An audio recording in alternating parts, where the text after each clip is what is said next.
Yo, Can you hear me, good sir? I can hear you, good sir. How are you? I am doing wonderful. So as I'm sharing all of this shit over on social media, I'm putting interview with Cody, and I realize it just seems like I'm interviewing a random ass person. Cause you are though. You really are. Well, I mean, in like in a wide technical sense, kind of yes, but in the local scene around our area, people kind of know what your name is. They see you throwing Like, flyers around. They see you doing your podcast. They have seen you do local shows, a fuck ton of them. So mm, it's more of a what area am I talking about here? Because like I said, people who know you, the local scene, know what this is all about. right, right. I try to establish it like that. We got away from that H word pretty quick. It was nice. It was a nice transition. So I'm glad people know, but like people who don't, like, who the fuck is that? I see that on statuses sometimes when like people like tag songs. They're like, oh yeah, or check out the Cody podcast, and it's like, who the fuck is that? Like, It's like I, I I know love of it. another person, but I don't know of Cody. Exactly. Exactly. I had to hide from them. Hey man, as long as it works for you, that's how I've always been. If it works for you, fuck everybody else. Yep. That's where I'm at in life. All right, so let's introduce you to the folks here. Who is Cody? What do you do? Do you have an OnlyFans? Do you show yourself publicly? Do you show yourself privately? I sell feet pics for the low. I be stepping on food, but normally just fast food. We don't do the fruits and veggies. You know what I'm saying? Um, Oh, I'm a so do you I'm a sell like beefitarian with the feet. every squish is $5? Oh man, dude, you're talking like 4 years ago. We're up to like 50 plus. You know what I'm saying? We had to Oh, establish. damn, so you're putting out them fucking big numbers with just stepping on tomatoes and shit. Yup. No, not tomatoes, just fast food like the gordita crunches, and I'll hit a Whopper once in a while, you know what I'm saying? That's like 75, but we had to up the ante. Get real frisky. Do a quesadilla. Oh shit, quesadillas. Get real fucking frisky with them. Yep. We'll go gourmet once in a while with the Olive Garden, the microwave shit. And then if they want to pay that top dollar, we'll go Texas Yeah. Roadhouse. Oh, I'll step on some rolls for days. No, I'm Cody. I've been doing solo music for 16 years under a different name most of the time, but like we don't even say that name. That name's not in the vocabulary anymore. I also do the Rebellion. I'm the lead singer of a new metal group who we were doing old songs of mine. Now we're transitioning to doing actual songs that we want to do. It was just kind of to get started. We've been working hard on that shit. And then I am the host of the Cody Live podcast, which is a informal podcast about the music business to basically we get a bunch of like experienced locals and non-local performers. Like as of recently, we had like a Rakion of Jackass and CKY on there and shit like that, just trying to get other people's feedback on the shit, like bad experiences on the road and shit like that. So like young artists can get, if they ever run into that situation, they kind of know what to do and trying to do a good thing. You know what I'm saying?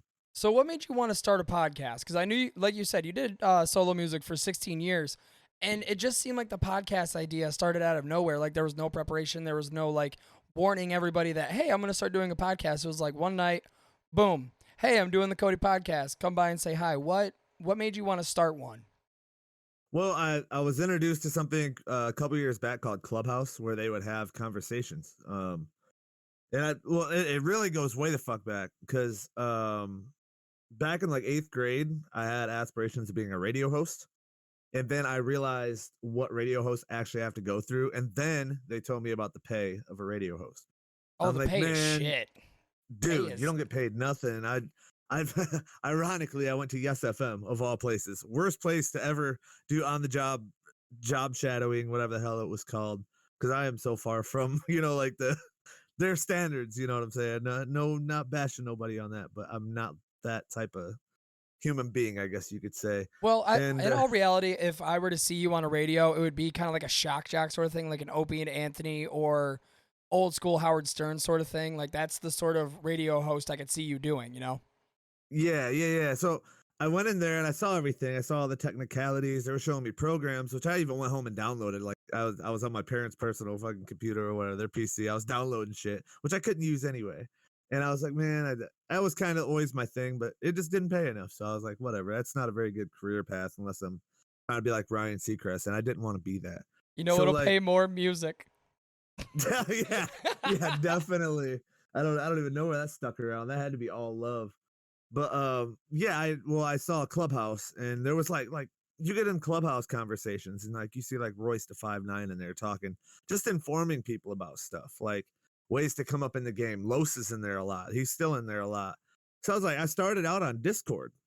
I'd get like little groups together and we just talk music with each other and shit. And whoever wanted to join could. I That was before the Cody Live podcast. We were just basically meeting up as friends and like fellow artists and stuff. And then in time, I found StreamYard, in which we just started inviting other people. It was me and DJ The Haas. Shout out to him. It was just a small idea, like, hey, let's put together a music informative podcast. So we just bullshitted. Like me and him just bullshitted, and then Jake Gibson came along, Beatbox Jake, and then we just all of a sudden like we had other artists hitting us up, like, hey, let me on that. Like, how do I get involved? And so they started getting involved, and then like ultimately, it just started growing and shit. And we're like, hey, let's try to get like bigger guests. And we had Scum on there. That was really cool. Yeah, we had Scum on there. That was really cool. And he just like his opinion of the game differs from Chad's opinion of the game. Chad's opinion of the game compared to mine. And it all goes in a circle, but you discuss these things. Well, you also got to realize that the type of rap that Scum makes is very kind of, it's like if a horror movie and hip hop combined, except a real, hey man, I heard about this horror movie on the internet. I'm going to download it on a disc and I'm going to show you this, but you can't tell people you have it, sort of horror movie, you know? Right. Whereas you have somebody who, like you, kind of makes, I'm not trying to take a jab here, but you have more like the radio friendly sound with some of your tracks, where you could take it to a radio and be like, hey, can you play this for a couple, put this in rotation, where Scum can't exactly go do that. Right. And that's what makes it unique too, though, because we get so many different, because it's not just hip hop. We got like Alex shows up a lot. He's a rocker. Devin, he's a rocker. Chad's a EDM DJ. You know what I'm saying? So you're getting so many different perspectives on the game, and then it's opened eyes to like, yeah, I see promoters nowadays using some of my techniques now to make it so like the artists are getting paid that they weren't doing before. And now people are seeing that moral side after actually conversating about it. And and overall, like the connections made and stuff, like Purple Sticky, that was on the show with Rake, we're actually working in the near future. And when I say near, I'm talking like near.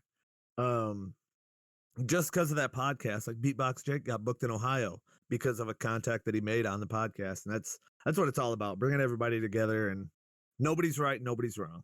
Yeah. No, of course. And like I said, you're going to have different viewpoints on the music industry, different ways that people have decided to hustle, because you have your generation who grew up on flyers, word of mouth, telling folks like, hey, I got a show this night, want to come see it.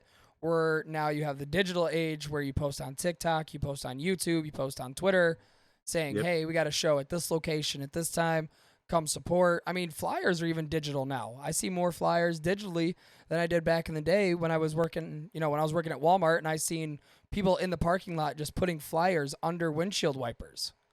Right. So how different is the promotion game now? Because you said that people are getting work through podcasts and stuff like that. How different do you think those two aspects are? What, the promotion game from back in the day to now? Yes. Yep. How do those two differ widely? Now I think it's getting back to the way it kind of used to be, but in different ways. Like the thing is, back in the day, you would print up show flyers, and they didn't necessarily even have to be like professional, glossy, nothing. But like, I grew up in the Toledo scene a lot because there was nothing here really, unless you did shows at like the Cafe and Adrian. There was nothing here. Like any kind of thing that was going on here was either me or Alex, and you had to throw it yourself. So if you wanted to get on something, you went to Toledo or somewhere around that area, or like Detroit or something. Yeah, yep. And then, but like even out there, like you were, like you said, like you were getting flyers put under your windshield, or you would take them to stores or gas stations and hang those up, which it went to an age in like MySpace and stuff where you didn't have to do that.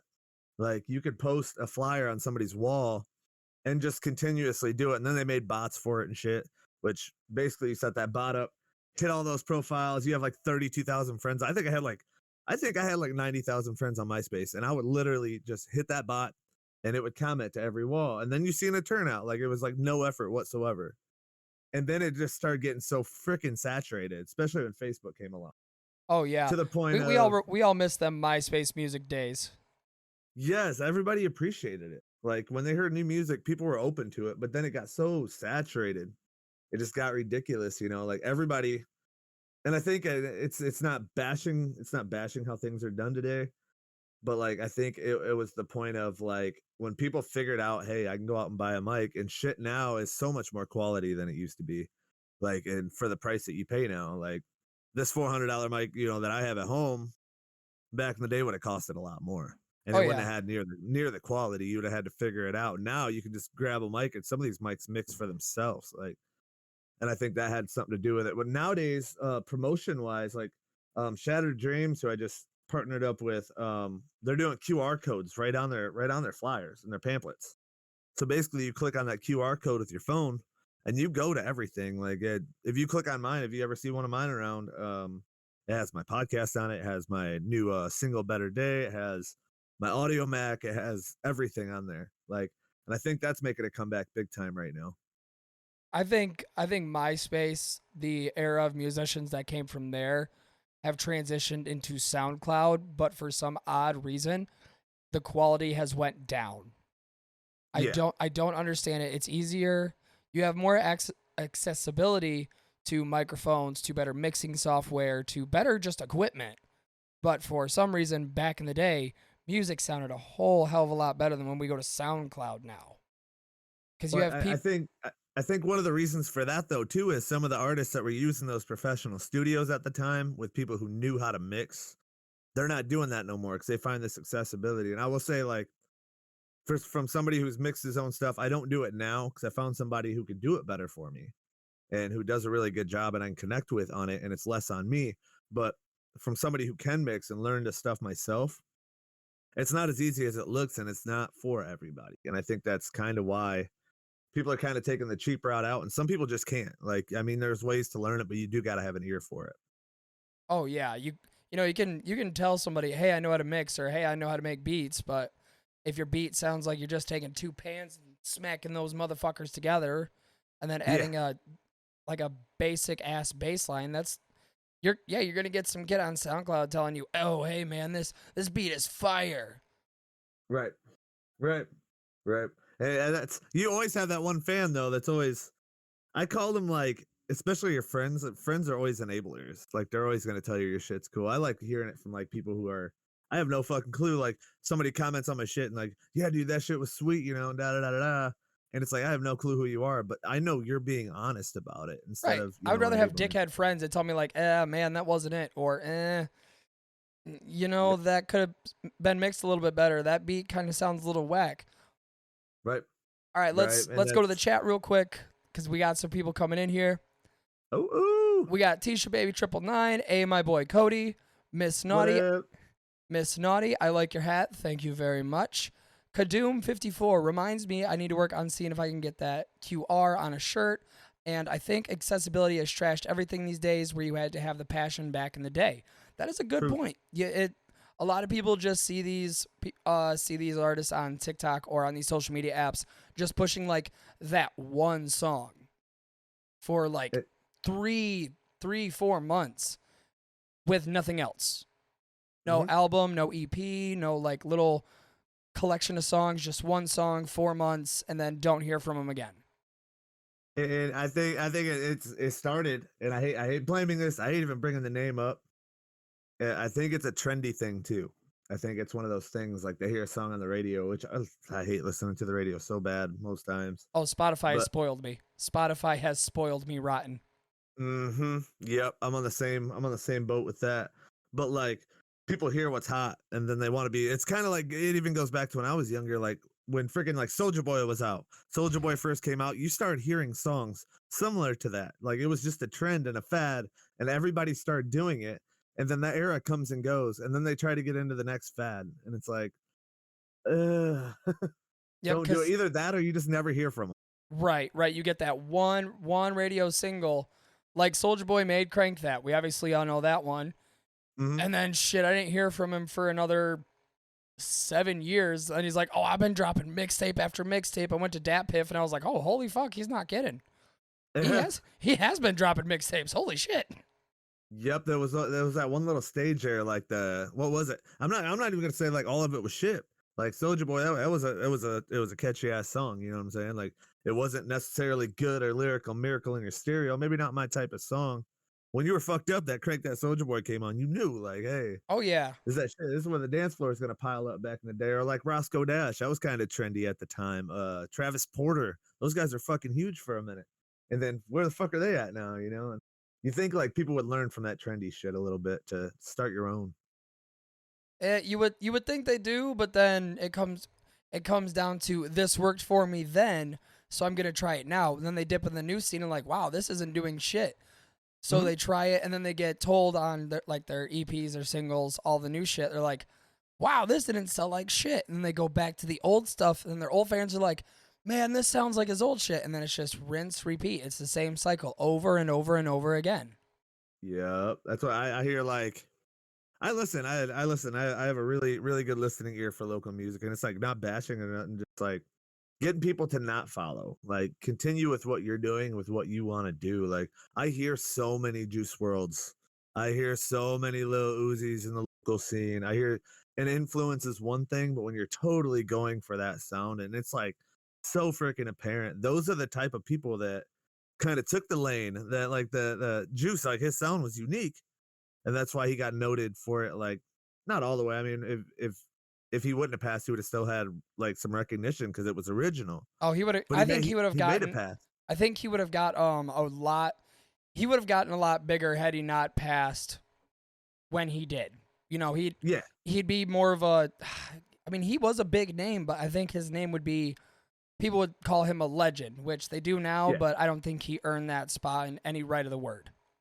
right. And it's no offense to him either. That dude made some good ass music. He just had you didn't see what else he had.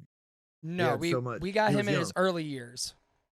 Yep, yep. And that's the same thing with like the pot. We just talked about the Pac argument and shit. Like, well, T Pain made that comment.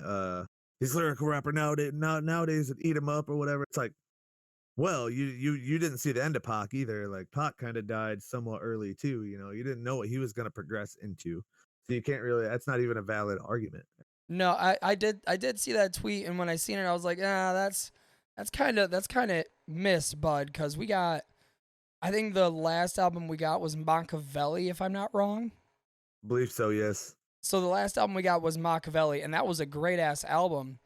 Mm-hmm. And just looking at that and thinking how much farther he could have went if he continued down that route, I Right. think he would have had a lot more dope ass albums under his belt.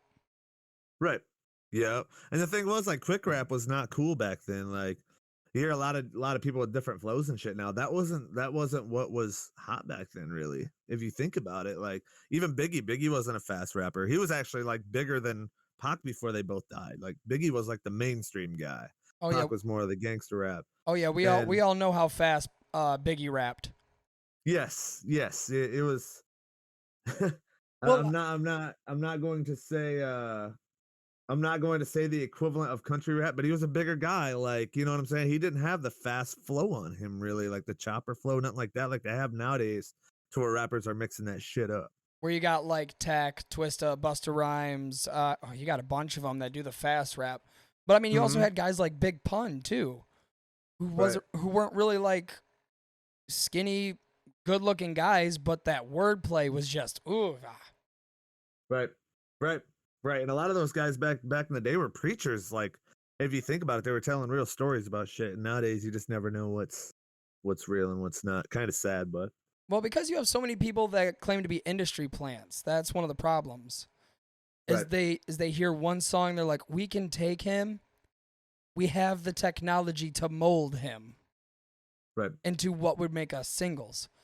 Now, Hmm. you had mentioned about being in a metal band, was it? Yes, we're a new metal group. Okay, let's hear a little bit more about that because seeing you in just knowing you for a while, hearing you in a metal band that just throws me right off for some reason. Yeah, it's called the Rebellion. It's three frontmen and Nate who plays bass for us. But I met up with Alex. We linked after fucking years of knowing each other, and we didn't get along at first. And it was all mostly hearsay. We're from the same town. We're doing two different genres. It just fucking happens. Plus, I had a hot head. Anybody that knew me back in the day would tell you that. And I admit that nowadays. I used to have a hot head when I was younger. So we didn't get along for those reasons. So we linked up.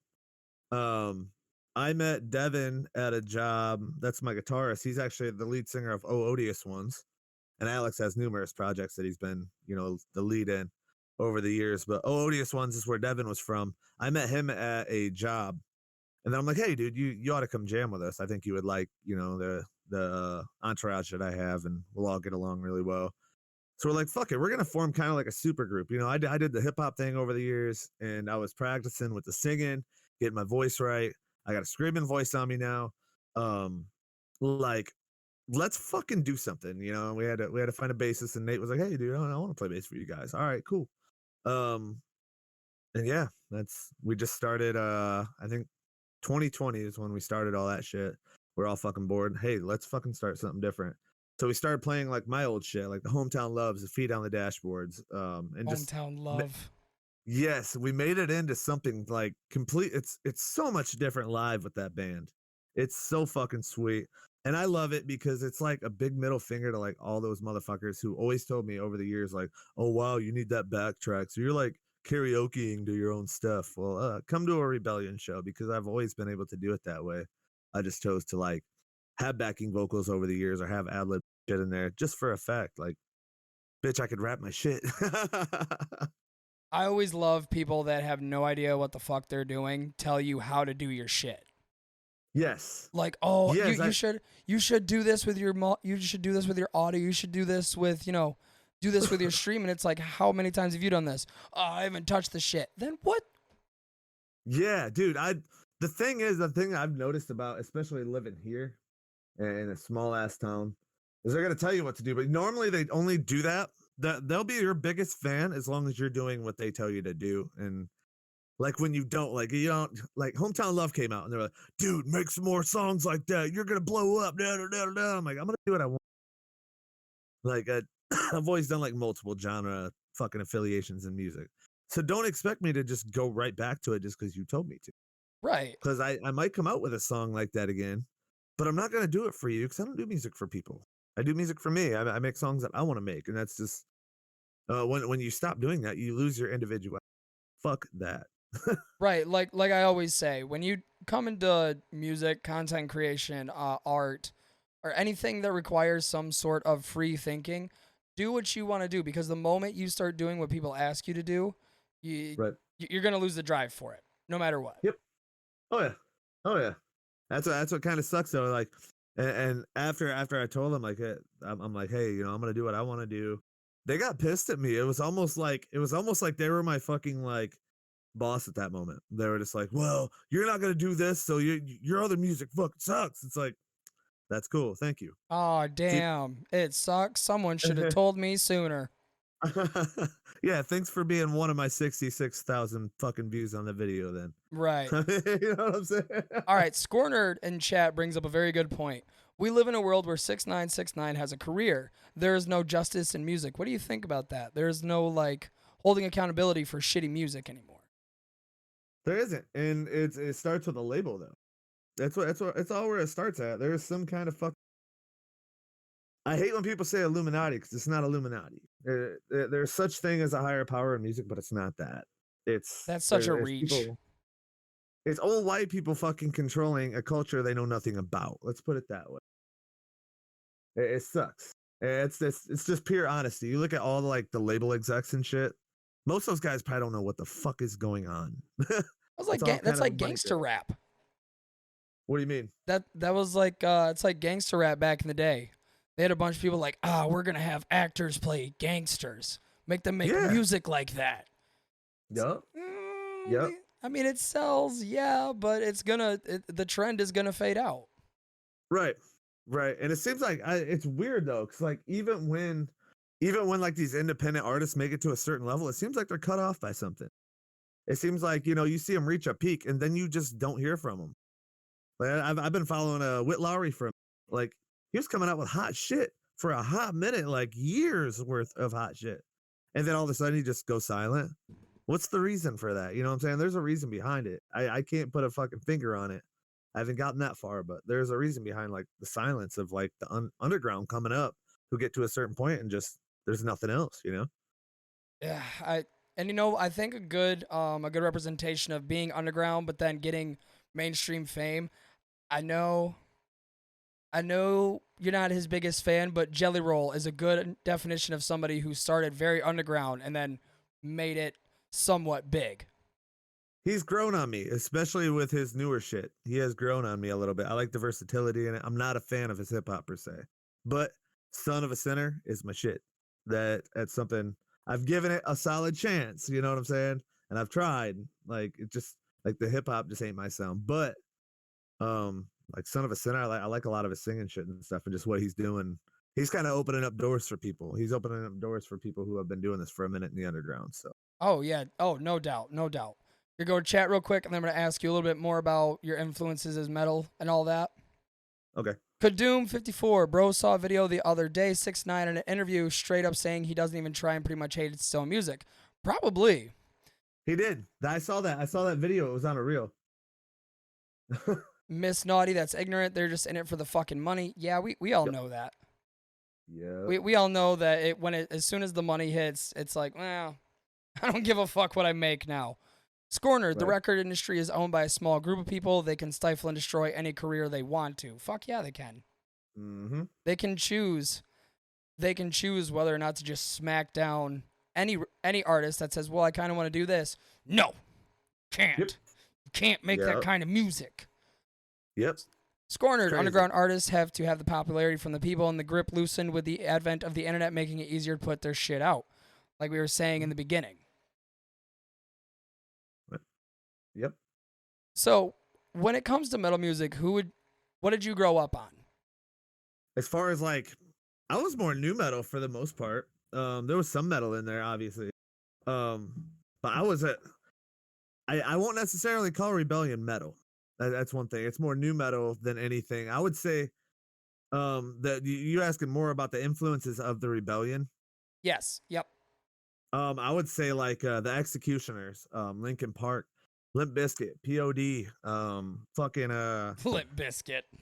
dude, I just back I got a Limp Bizkit poster on my wall right now. Like I'm not ashamed. $3 bill was that shit. Um, That chocolate starfish. yeah, they started getting a little weird on me, but as far as that goes, like yeah, like Mike Shinoda, he was a big one in that. Um, as far as rapping over the rock music and shit. Fuck, there's been Head PE. That was another one. Head PE was Head fucking a PE is big good. influence. I like Head PE. They do put out some very, very headbanging, make you want to fight the official sort of music. Yep, Rage Against the Machine. That's an obvious one. There's been so many that I grew up on. I wasn't necessarily like a metalhead, but like with the rap and rock like mixed together, I was like, God damn, like that's fucking hard. Oh, I think Slipknot did a very good job of mixing those two, especially with Sick. Yep, that's another one. Yep, Slipknot was another one. Yep, that was definitely. Oh, there's so many. There's way too many to fucking name, but yes, the new metal, I miss that shit though. There needs to be more of that, so I want to contribute. There was a giant wave of new metal, but a lot of people sort of died off of it when Limp Bizkit came out. Mm-hmm. And I think I'm not the world's biggest Limp Bizkit fan, but I'm not also like a hater of it. I acknowledge what they did, but I think when Limp Bizkit was like, "Yeah, we're new metal," people were like, "Oh, Yep. I don't like being part of new metal anymore. I don't want to do this." Yep. Static X. I just saw somebody mention Static X in the comments. Yes, and more yes. That's another one. Static X is one I never got into, unfortunately. I tried and I just. Oh my God, those guys are so intense. So intense. System of a Down. That's another. Yes. So much yes. Would you really consider System of a Down new metal though? I would just consider them flat out metal. Yes. To, yeah. Yeah. That's a toughie there though. That's that. I That's a feel like that's toughie there. just fast. Excuse me. That's just fast singing. I don't consider that rapping at all. Right. That's true. It is fast singing. Yeah. You got a point there. But we That's another one though, just an influence, like even a metal influence. That's one of them right, especially that I grew up on a lot. and I've noticed that the merge of hip hop and metal is becoming more and more apparent over the years too. Like you had Five Finger Death Punch and Tech Nine covering a LL Cool J song. Yeah. Yup. Outcast and what was it Outcast and System of a Down? I think they're on the fucking Matt Hoffman or Tony Hawk Pro Skater. Fucking they're on that soundtrack with Bombs Over Baghdad. Oh That shit was yeah. crazy. That shit was crazy as fuck. When I heard that, I was like, what? This shit's nuts. And then we have Stifler Too Smooth in the chat saying Lil Wayne tried so hard. Yes, absolutely. Oh. Another one, and I hate throwing shade at the motherfucker because he was so cool coming up, but the punk scene right now pisses me off because Is there even a punk scene anymore? people's perception of punk it sucks right now because I see rappers getting into it. Well, we all know who that was led by. Machine Gun Kelly. Yes, and he was so cool back in the day. And I'm not gonna bash him or nothing, but I hate. Oh, I like, will. people's Fuck that guy. perception. Fuck him. I hate people's perception of the shit because I saw some dude. He's like, I want to make punk come alive again, and it's like, I want you to name what you think punk is. I'm a big Blink 182 fan. That is pop punk. That is pop punk. That is not straight punk music. Like, if you cannot tell me who the fuck like fucking the G.G. Allens of the world are, don't fucking talk to me about it. Yeah, if you can't come to me and tell me who the G.G. Allens, the Mentors, the early Guars, yes, the Sex Pistols. I've heard people Yeah. say they're a punk fan, and then I'm like, oh, so we've heard of the Sex Pistols, and they're like, well, who's that? I'm gonna sound like a Right. fucking hipster right now, but my brother in Christ, really? Yeah. Yep. I got introduced to like the New Bomb Turks. Like that was a big one back in the day. Fuck, there's so many. But these guys are just like, yeah, I want to bring punk back. And it's like, no, that is pop punk, bro. And you're talking to somebody who's like a diehard fucking Blink fan. Like I love Blink. But I'm sorry, like I can't even categorize. I love all the small things. I know that word for word.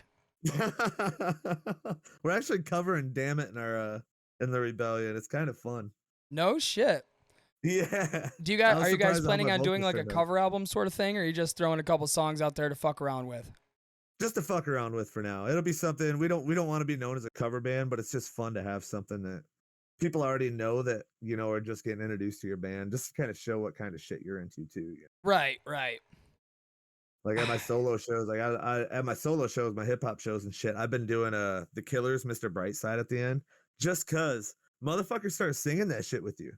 And so like that's when you can do your crazy shit to get remembered for that performance. Like that's one point I've been trying to make with the shit. Like, and people are like, why'd you cover a song on there? I'm like, well, you're gonna remember me by it, right? When I jumped up on the fucking air conditioner, like 2 units high, and fucking sang it down to you while you were singing along, asshole.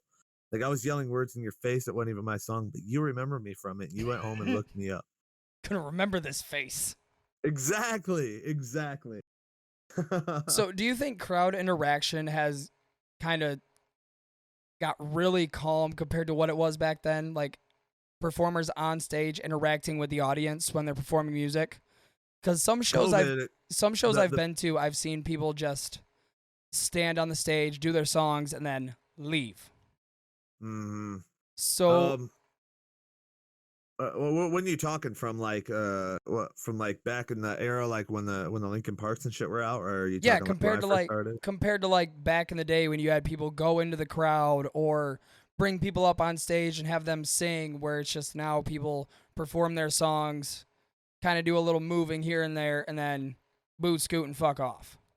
It has declined a lot. Like even in a hip hop sense, I think the worst thing to happen to a live show is the cell phone. Oh yeah, And it kind of it sucks definitely. to say. I just bought a copy. I was at the record store probably like a month ago, And just from a hip hop standpoint, I bought a copy of the Up in Smoke tour with like M and fucking Dre and Snoop and Exhibit and Ice Cube and you know what I'm saying? Like I bought a copy of that and to look into a crowd and not see one goddamn phone in the crowd and people just rocking and feeling the music. And now you got people recording the whole fucking concert, like not even enjoying them.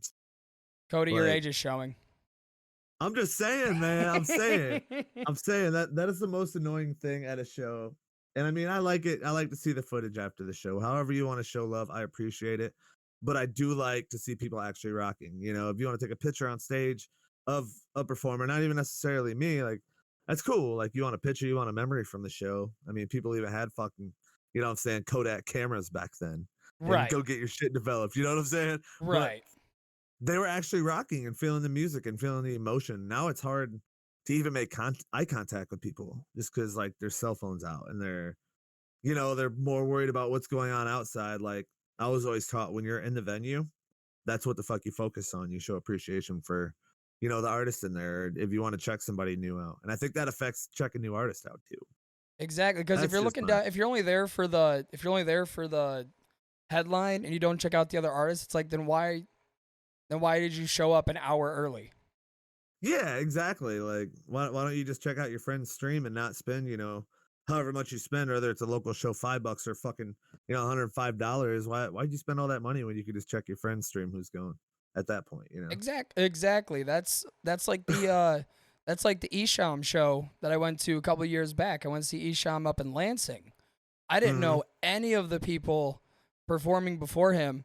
Listening to him, I found out one of the group that was performing was from the local area. I don't know Right. if you heard of the Michigan Misfits. Yeah, I just did a show with them in Toledo, actually. Yeah, they performed before Esham. So if it wasn't for that main, like if it wasn't for that headliner, I would have never known who that was, and I paid attention. Right.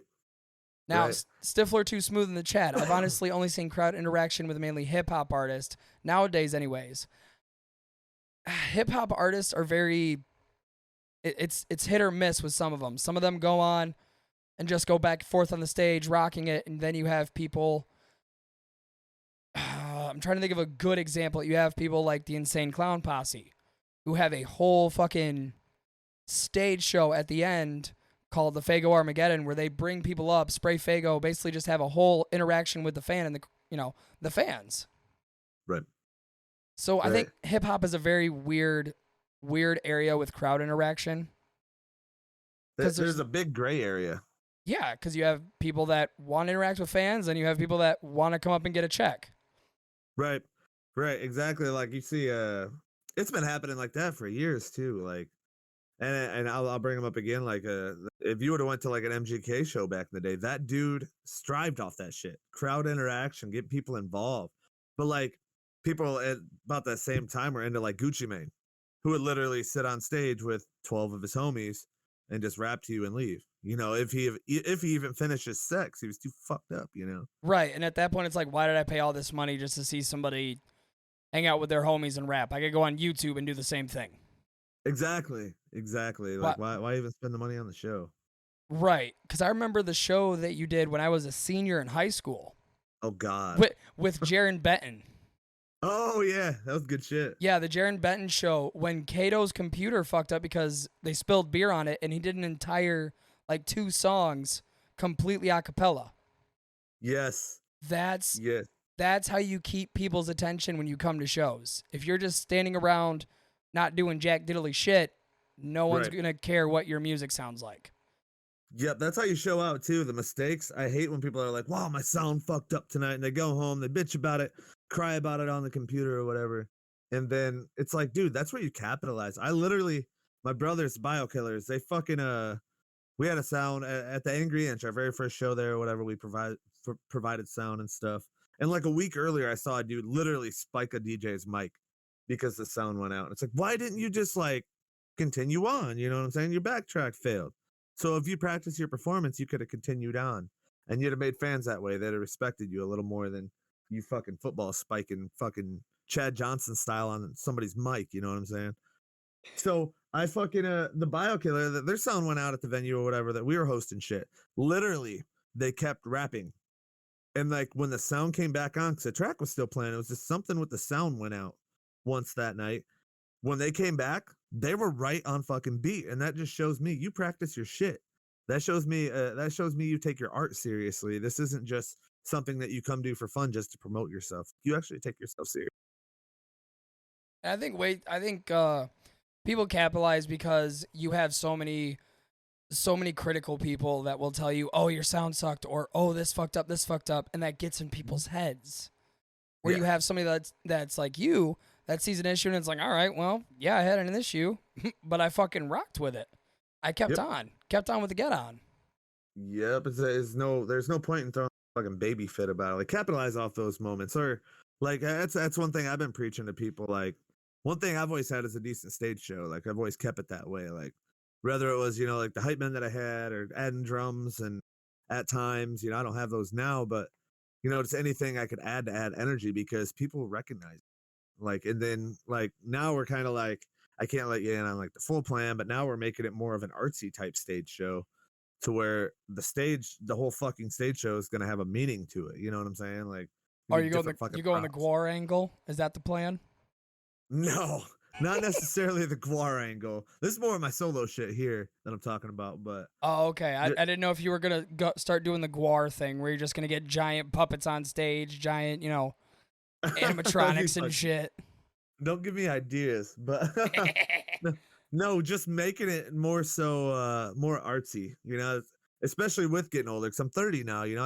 I'm not old. Like I'm middle age for the shit. Like I have friends who are like 45 doing this professionally right now, who just got their break. You know what I'm saying? But I gotta watch that shit. I can't bounce the same way I did when I was 18 years old in front of people and shit. I just can't do it. Like especially when it comes to a tour and stuff. So why not spruce it up to give people something to remember when they leave instead of just holding my nuts in front of them and yelling at them. I can't do the young man's game anymore. No, get out of my yard, Chitlin. Fucking. Dude, on it. Okay, there's a comment in chat I see in that I want your opinion on. There's a difference between a concert and a performance. Do you agree or disagree? Agree. Definitely agree. A concert has how do I decipher the two here? Because I totally agree with this. Putting on a concert is putting your effort into it. Honestly, like I said, like putting the stage props in there or giving people something to remember when they go home. And that's the artists who have the stage presence. Those are the ones that are actually like, God damn it, this one's a mind fuck right now. So I can't get the words for it. A performance though, when you go see a performance, when you say, "Hey, I gotta go see so and so perform," it holds a little less weight. You know what I'm saying? That's something you say in high school when your buddy from high school raps, and you go see. I'm gonna go see Zach perform here. Right. You feel more of a sense of entitlement, and rightfully so. If you have it like that, to say I'm going to Zach's concert tonight at da da da da da. It sounds a lot better, but there is I feel that. I feel like a concert. If you're going to a concert, most of the time you're not gonna say like, "Hey, I'm going to let's throw a fucking rap name out." Waka. I'm not gonna say I'm going to a Waka performance. I'm saying I'm gonna go to a Waka concert. You see what I'm saying? There's a sense of like I wouldn't say entitlement, but there is a big difference between. Man, I don't know. Something to me, it's the same. If I'm going to a concert, I'm going to watch somebody perform. It's the same word, it's the same meaning, just different words. True. All right. I see what you're saying. It is in a sense, but a performance too. Most of the time when you're talking performance, from a promoter standpoint, 'cause I do that also. But from a promoter standpoint, most of the time when you say you're going to see a performance, that's one person. A concert means a whole onslaught, a good card. You know what I'm saying? Right. That's kind of another direction to look at it. But I mean, to each his own. There is a difference, so somewhere in there in the sense of words. All right, so we are coming down to the very tail end of this interview. One question I have for you: what is something you would tell younger artists that are trying to come up in the game? Quality music first. Don't burn ties on the way up. Keep a level head, and always listen to like It's one of the reasons I'm not promoting my podcast here, but because it happens a lot to where younger artists like just abandon what the older people have tell them at shows and shit. When you start talking about stuff, people have been around a while, like they just kind of like abandon whatever they say. Just go, oh, they didn't make it. I had this mindset. That's why I speak on it. I had this mindset. Oh, they didn't make it. That's why they're there. It's like maybe there's a reason that's why they're there, and maybe they want you to learn from that reason. You know what I'm saying? So listen, quality product. Keep a level head the whole time. Take opportunities as they come. You're going to learn the ropes a lot, but don't burn bridges even when you get fucked over, and fucking listen to people. So it's kind of it's sort of like listen to your elders sort of thing. Not necessarily listen to your elders. Keep your ears open. Listen before you speak, especially when you're first starting out. That's a mistake that I made. I burnt bridges way early on that I still don't have back, even though they might not be, prevalent to my success now. That was still something that could have came back. That was somebody that fucking is, huge, and you just never know who's going to be next.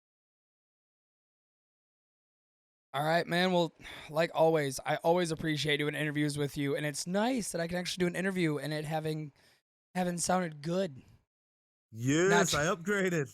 Not trying to do an interview in a front room with a blue snowball, or have one with a phone recording with you walking around outside in a bonfire.